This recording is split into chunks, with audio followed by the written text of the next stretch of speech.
السلام علیکم ورحمۃ اللہ وبرکاتہ۔ مسجد اقصی اور بیت المقدس تاریخ کے آئینے میں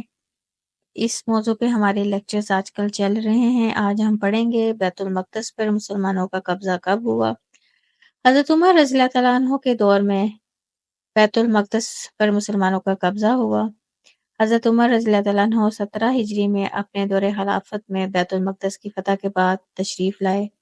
آپ صلی اللہ علیہ وآلہ وسلم کے سفر معراج کی منزل کو تلاش کیا، اپنے مبارک ہاتھوں سے اس جگہ کو صاف کیا،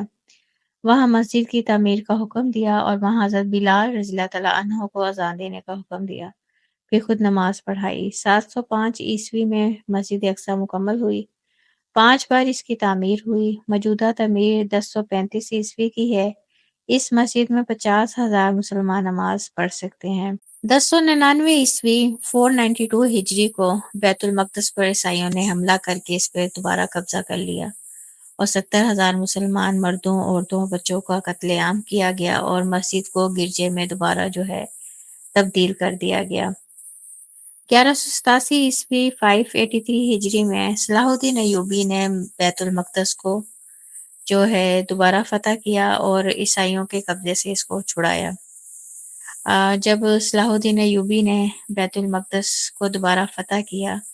تو پھر تقریباً 700 سال مسلمانوں کا مسجد اقصی پہ قبضہ رہا، کیونکہ 600 سال اس سے زیادہ سلطنت عثمانیہ رہی تھی، اور جتنا عرصہ پوری دنیا میں سلطنت عثمانیہ رہی اور خلافت کا دورہ تھا، تو اتنے سال مسجد اقصی وہ مسلمانوں کے قبضے میں رہی، اور پھر سلطنت عثمانیہ کا جو آخری خلیفہ تھا عبدالحمید، اس کو یہود اور ملک برطانیہ انہوں نے مل کے بڑی سازشیں کی اور ایٹ دا اینڈ وہ خلافت کو ختم کرنے میں کامیاب ہو گئے۔ اور جب انہوں نے خلافت کو ختم کر دیا تو اس کے بعد جو پھر مسجد اقصی تھی، مسلمانوں کا جو اس پہ ہولڈ تھا وہ ختم ہو گیا۔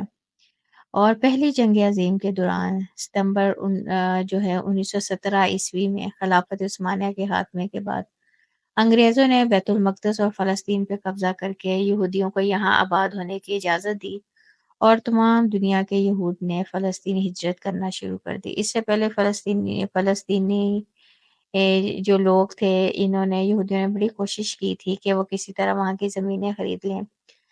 مگر نہ لوگوں نے اپنی زمینیں یہودیوں کو بیچی تھی، اور جو تھے آخری خلیفہ تھے سلطنت عثمانیہ کے عبدالحمید،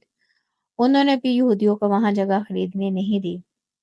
مگر جب ان کی خلافت وہ ختم ہو گئی، اور جو تھے عیسائی لوگ، انہوں نے یہودیوں کے ساتھ مل کر یہودیوں کو فلسطین جانے کی اجازت دی، تو اس طرح پوری دنیا میں جہاں جہاں یہود رہتے تھے ان سب نے فلسطین کی طرف ہجرت کرنا شروع کر دی۔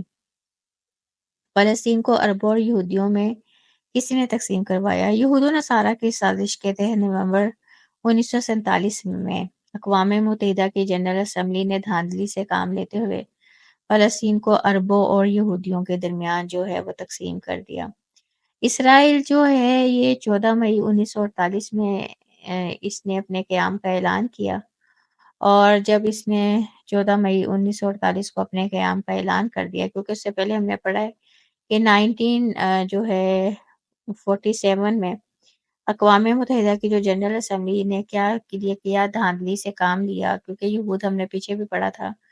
وہ ہجرت کر کے فلسطین پہنچنا شروع ہو گئے تھے، اور پھر انہوں نے انگریزوں کے ساتھ یہودیوں نے مل کر دھاندلی کی اور فلسطین کو پھر عربوں اور یہودیوں میں تقسیم کر دیا۔ اب 14 مئی 1948 میں اسرائیل کے قیام کا اعلان کیا گیا، اور جب اسرائیل کا اعلان کر دیا گیا تو اسرائیل نے فوراً فلسطینی جو عرب تھے ان کے ساتھ جنگ چھیڑ دی، اور اس جنگ کے نتیجے میں اسرائیلی فلسطین کے 78% رقبے پر وہ قابض ہو گیا۔ اب وہ دیکھیں پلاننگ تو انہوں نے پہلے ہی کی ہوئی تھی، مگر وہ جب جنگ چھڑ گئی کہ ابھی اس کا قیام عمل میں آیا تو اس نے فوراً ہی جنگ چھیڑ دی، اور اس کا نتیجہ کیا نکلا کہ فلسطین کا جو 78% حصہ تھا وہ یہودیوں کے قبضے میں چلا گیا۔ اب جو ہے اسرائیل سے جنگ کی صورت میں فلسطین مسلمانوں کے قبضے میں جو ہے کون سا حصہ آیا تھا، تو اس وقت جب یہ جنگ چھڑی تھی اس کے بعد جو مشرقی یروشلم بیت المقدس سمیت غرب اردن کا علاقہ جو اردن کے حصے میں آتا ہے، یہ فلسطین کے حصے میں آیا۔ اور اس کے بعد پھر جو ہے تیسری عرب فلسطین جنگ جو ہے یہ جون 1967 میں ہوئی، اور اسرائیلیوں نے باقیہ فلسطین اور بیت المقدس پہ حملہ کر کے اس پہ بھی قبضہ کر لیا، اور یوں مسلمانوں کی مسجد اقصی اب یہودیوں کے قبضے میں ہے۔ اسرائیل کا جو ہے دارالخلافہ وہ بیت المقدس ہے، اور جو ہے مسجد اقصی بھی وہی ہے، جس کی وجہ سے آج مسلمان وہاں جو ہے آزادی کے ساتھ جا کے نماز نہیں پڑھ سکتے۔ اب یہودی ہیکل سلیمانی کیوں بنانا چاہتے ہیں؟ 70 عیسوی میں ہیکل سلیمانی کی تباہی کے بعد ہیکل سلیمانی کی دیوار کا کچھ حصہ جو ہے وہ بچا ہوا تھا، جہاں 2000 سال سے یہودی زائرین آ کر رویا کرتے ہیں، اس لیے اسے دیوار گریا کہتے ہیں۔ اس لیے وہ ہیکل سلیمانی دوبارہ بنانا چاہتے ہیں، کیونکہ ان کا عقیدہ ہے کہ ہیکل سلیمانی کی تعمیر کے بعد دجال آئے گا۔ اب جب حضرت عمر نے وہاں مسجد اقصی کی تعمیر کی نا، تو اس دیوار کو حضرت عمر نے ویسے ہی رہنے دیا، اور یہودیوں نے پھر حضرت عمر سے اجازت چاہی کہ ہماری اس دیوار کو رہنے دیں، اور ہم اپنی آ کے جو بھی اپنی عبادات ادھر کرتے ہیں تو وہ ہمیں کرنے کی اجازت دیں۔ تو حضرت عمر نے ان کو اجازت دے دی تھی۔ تو وہ جو دیواریں گریا ہے وہ آج بھی یہودی وہاں جاتے ہیں، وہاں روتے ہیں، اور جو کوئی بھی ان کے پاس کتاب ہے، کیونکہ اس میں تو آپ کو پتہ ہے تحریف ہو چکی ہوئی ہے، وہ اس کتاب کو وہاں جا کے پڑھتے ہیں۔ اب جو ہے چوتھی عرب اسرائیل جنگ آج کل جاری ہے، جیسا کہ آپ کو پتہ ہے اکتوبر 2023 میں یہودیوں نے فلسطین کے علاقے غزہ پہ حملہ کیا، اور جو ہے مسلمانوں کی نسل کشی جو ہے کرنا شروع کر دی، اور یہ جنگ آج بھی جاری ہے۔ اور اس جنگ میں آپ کو مجھ سے زیادہ اندازہ ہے کہ تمام عیسائی ممالک جو ہیں وہ یہود کے ساتھ ہیں، اور آپ دیکھ لیں امریکہ ہو، فرانس ہو، انگلینڈ ہو، جرمنی ہو یا کینیڈا ہو، جتنے بھی ملک ہیں وہ سارے اس ٹائم یہودیوں کے ساتھ ہیں، اور مسلمان جو ہیں ان کے ساتھ کوئی بھی نہیں ہے۔ اور جتنی برے طریقے سے انہوں نے مسلمانوں کی نسل کشی کی ہے وہ بھی حالات آپ کے سامنے ہیں، اور وہ اس جو ہے جنگ کو شروع ہوئے تقریباً مہینے سے بھی زیادہ ہو گیا ہے۔ تو وہاں آپ کو پتہ ہے مسلمانوں کو بہت برا حال ہے، ان کے پاس کھانے کو ہے، نہ پینے کو ہے، نہ ادھر کوئی امداد جو ہے وہ کسی طرح بھی جا سکتی ہے۔ اور اب جو اگلا ہدف ہے یہودیوں کا کہ وہ چاہتے ہیں کہ جو ہے غزہ کا پورا علاقہ بھی فلسطینیوں سے خالی کروا لیا جائے، اور وہ فلسطینیوں کو کہہ رہے ہیں یہاں سے وہ جو جلا وطن ہو کے چلے جائیں۔ تو اس ٹائم یہ جنگ جو ہے آج کل جو ہے وہ جاری ہے۔ اب جو ہے یہودی پورے فلسطین پہ آخر قبضہ کرنا کیوں چاہتے ہیں؟ کیونکہ یہودی چاہتے ہیں کہ جب مسجد اقصی کو وہ شہید کریں تو کوئی ری ایکشن مسلمانوں کی طرف سے نہ آئے، تو اس لیے وہ جو ہے نا فلسطین کا سارا علاقہ سٹیپ بائی سٹیپ جو ہے وہ خالی کروانا چاہ رہے ہیں،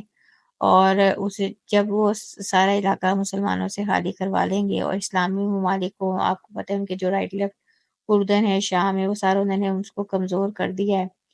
تو وہ چاہتے ہیں کہ جب مسجد اقصی وہ شہید کریں تو کم سے کم مسلمانوں کو جو ہے وہ ریئیکشن آئے، کیونکہ انہوں نے مسجد اقصی کو شہید کر کے وہاں ہیکل سلیمانی بنانا ہے، پھر وہاں تابوت سکینہ رکھنا ہے، اور پھر ان کا عقیدہ ہے کہ جب یہ دو کام وہ کر لیں گے تو پھر ان کا مسیحا جو ہے وہ دجال آ جائے گا۔ تو اللہ تعالی ہم سب کو جو ہے ہدایت دے، مسلمان ملکوں کو متحد کرے، اور جو ہے یہ یہودیوں کے فتنے اور نقصان سے ہم سب کو اللہ تعالیٰ جو ہے وہ بچا کے رکھے، ان کی سازشوں سے اللہ ہمیں محفوظ رکھے، اور مسجد اقصی کے اللہ تعالیٰ جو ہے وہ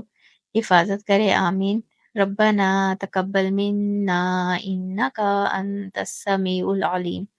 وتب علینا انک انت التواب الرحیم۔ سبحان ربک رب العزت عما یصفون وسلام علی المرسلین والحمد للہ رب العالمین۔ السلام علیکم ورحمۃ اللہ وبرکاتہ۔